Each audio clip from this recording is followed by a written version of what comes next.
आज की economics class में आप सबका वेलकम है। आज यहाँ पर हम पढ़ाएंगे अर्थव्यवस्था। तो ये अर्थव्यवस्था में ये दो टॉपिक है ना, बहुत ही इम्पॉर्टेंट है, जो आपके एग्ज़ाम में आने के लायक है। तो मैंने सोचा क्यों नहीं आपके सामने शेयर किया जाए। तो पहले बता दूँ अर्थव्यवस्था होती क्या है। तो अर्थव्यवस्था को आप अगर टुकड़ों में बांटोगे ना, तो अर्थ मतलब होता है धन और व्यवस्था मतलब प्रबंध करना। तो इसी प्रकार अर्थव्यवस्था को यानी जहाँ से हम अपनी रोजी रोटी कमाने के लिए रोजगार प्राप्त करते हैं, नौकरी प्राप्त करते हैं, उसे ही हम क्या कहते हैं, अर्थव्यवस्था करते हैं। तो ये जो अर्थव्यवस्था है ना, उसको 3 भागों में बांटा गया है। पहला है केंद्रीकृत अर्थव्यवस्था, दूसरा है बाजार अर्थव्यवस्था और तीसरा है मिश्रित अर्थव्यवस्था। तो यहाँ पे हम लोग केंद्रीकृत अर्थव्यवस्था और बाजार अर्थव्यवस्था में अंतर पढ़ेंगे, ठीक है। तो ये अंतर को जैसे मैंने अपने स्क्रीन पे 4 भागों में बांटकर 4 कॉलम बनाकर बनाया, आप भी जब भी अंतर आए बिल्कुल ऐसे ही बनाकर लिखिएगा, ठीक है। तो पहला हम जब भी आता है किसी भी चीज़ का अंतर ना, तो आप लोग सबसे पहला पॉइंट लिखना अर्थ या आशय, जैसे मैंने लिख कर रखा हुआ है, ठीक है। तो पहले हम केंद्रीकृत अर्थव्यवस्था का आशय पढ़ लेते हैं।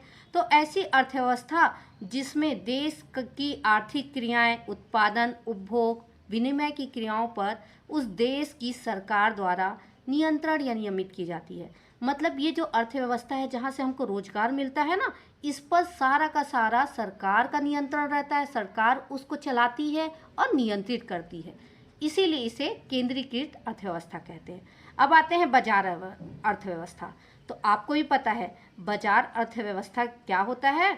बाजार में आप सिंपल सा बाजार जाते हो तो आप वहाँ पर देखे हो जितने लोग डिमांड करते हैं, मांग करते हैं ना, जैसे अगर टमाटर सिर्फ 1 किलो बचा रहेगा ना, तो सामने वाला जो दुकानदार है ना, वो जितने लोग उसको मांगने आएंगे ना, उसके हिसाब से उसकी कीमत बढ़ा देता है या घटा देता है। यानी जितनी उस वस्तु की मांग रहती है ना, उसके हिसाब से कीमत जो है बढ़ाई या कम की जाती है। वैसे ही बाजार अर्थव्यवस्था में यही होता है कि यहाँ पर जो भी चीज़ें होती हैं ना, जैसे लिखा है बाजार अर्थव्यवस्था में जिसमें आर्थिक क्रियाओं का नियंत्रण, प्रबंध तथा निर्धारण बाजार शक्तियों पर आधारित होता है। तो ये बाजार शक्ति वही होती है कि बाजार में किस चीज़ की डिमांड है, किस चीज़ की मांग है, उसके आधार पर यहाँ पर बाजार में नियंत्रण और संचालन होता है, ठीक है। अब आते हैं केंद्रीकृत अर्थव्यवस्था और बाजार अर्थव्यवस्था का तीसरा अंतर, जिसको मैंने लिखा है अन्य नाम। जो ये केंद्रीकृत अर्थव्यवस्था है ना बच्चों, इसको और भी नामों से बुलाते हैं। अगर एग्जाम में आए तो आप कंफ्यूज बिल्कुल मत होना। समाजवादी अर्थव्यवस्था या नियंत्रित अर्थव्यवस्था। तो याद रखिएगा ये केंद्रीकृत अर्थव्यवस्था के 2 नाम और हैं, एक है समाजवादी अर्थव्यवस्था और दूसरा नियंत्रित अर्थव्यवस्था, ठीक है। अब आते हैं बाजार अर्थव्यवस्था। इसको और कौन से नाम से बुलाते हैं, तो इसको बुलाते हैं पूंजीवादी अर्थव्यवस्था और स्वतंत्र अर्थव्यवस्था। तो ये आपको 2 पॉइंट याद हो गए। अब तीसरा आता है नियंत्रण।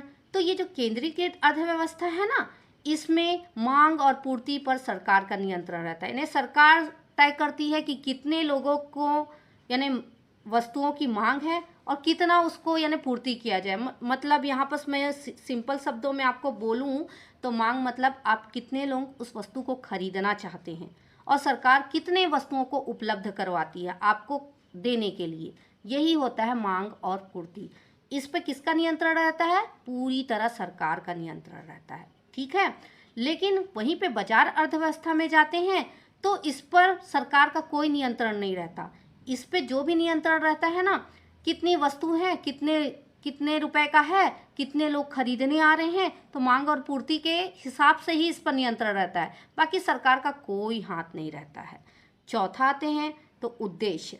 तो ये जो केंद्रीकृत या समाजवादी अर्थव्यवस्था है ना बच्चों, इसका उद्देश्य समाज के कल्याण में वृद्धि करना, ठीक है। यानी जितना ज़्यादा समाज का कल्याण हो सके उतना ही इसकी करने की कोशिश रहती है, इसीलिए तो इसको सरकार चलाती है, ठीक है। अब आते हैं बाजार अर्थव्यवस्था। तो बाजार अर्थव्यवस्था किस पे काम करती है, ये अधिक से अधिक अधिकतम लाभ कमाने के लिए करती है। इसमें यानी बोला चाहिए सामाजिक कल्याण कोई शामिल नहीं रहता। आपको ही पता है हम लोग जब व्यवसाय कोई भी व्यापार करते हैं ना, तो सिर्फ लाभ कमाने के लिए करते हैं, लेकिन सरकार जो है लाभ कम सेवा पहले देखती है, ठीक है। अब 5वां आते हैं, 5वां में स्वामित्व। तो ये जो केंद्रीकृत अर्थव्यवस्था है ना बच्चों, इसकी संपत्ति का जो भी चीज़ें रहती है ना संपत्ति पर, इस पर पूरा का पूरा सरकार का नियंत्रण रहता है। जो भी चीज़ें रहती हैं उस पर पूरा टोटल सरकार का नियंत्रण रहता है। इसीलिए बोला गया है कि इसके स्वामित्व पर सरकार का नियंत्रण रहता है। और बाजार अर्थव्यवस्था है ना, इस पर सरकार का कोई नियंत्रण रहता। क्यों? क्योंकि इसमें पूंजीपति जो लोग रहते हैं ना, जो यानी पैसे वाले लोग रहते हैं, समझ लो उनका नियंत्रण रहता है। सरकार का तो बिल्कुल नियंत्रण नहीं रहता, क्योंकि बाजार अर्थव्यवस्था जो है ना, ये अमीर लोग, ये पूंजीपति लोग, इन लोग चलाते हैं। जैसे हम लोग बोलते हैं ना गवर्नमेंट जॉब किसके हाथ में रहता है? सरकार के हाथ में रहता है। उसमें जो भी नियम कानून, सैलरी, वेतन, छुट्टियां जितनी मिलती हैं सब सरकार के द्वारा तय होती हैं। लेकिन आपने देखा है ना, जब प्राइवेट जॉब होती है, जहाँ से हम नौकरी लेते हैं या नौकरी प्राप्त करते हैं, वहाँ पर क्या होता है? प्राइवेट संस्था में जो वहाँ का मालिक रहता है, जिसको हम लोग पूंजीपति बोलते हैं, उसके हाथ में रहता है कि वो कितनी सैलरी देगा, कितने दिन की छुट्टी देगा, कौन कौन से त्यौहार पे छुट्टियाँ मिलेंगी, क्या क्या सुविधाएं हमें मिलेंगी। तो सारा का सारा चीज़ किसके हाथ में रहता है? वहाँ पर पूंजीपति के हाथ में रहता है। ठीक है। अब आते हैं छठवां, सरकार की भूमिका। तो ये जो केंद्रीय अर्थव्यवस्था है ना, इसमें जो भी उत्पादन कार्य होता है या जो भी काम होता है ना, उसमें सरकार जो है एकदम एक्टिव, सक्रिय रूप से योगदान करती है। यानी सरकार पूरी एक्टिव रहती है, सक्रिय रहती है कि क्या कहाँ से क्या चीज़ का उत्पादन किया जा रहा है, किसको नौकरी मिल रही है, कितने लोगों को मिल रही है, ये सारी चीज़ों पे सरकार एकदम सक्रिय रूप से एक्टिव रहता है। वहीं पर बाजार अर्थव्यवस्था होता है ना, इस पे पूरा का पूरा रूप, यानी बोलना चाहिए पूरा का पूरा किन लोग चलाते हैं? पूंजीपति लोग चलाते हैं। तो इसमें सरकार का कोई प्रत्यक्ष रूप से भूमिका नहीं रहती है। जो भी भूमिका रहती है इसमें पूंजीपतियों की रहती है। सरकार बस नाम का रहता है यहाँ पे। ठीक है। तो ये था मेरा केंद्रीकृत अर्थव्यवस्था और बाजार अर्थव्यवस्था में अंतर।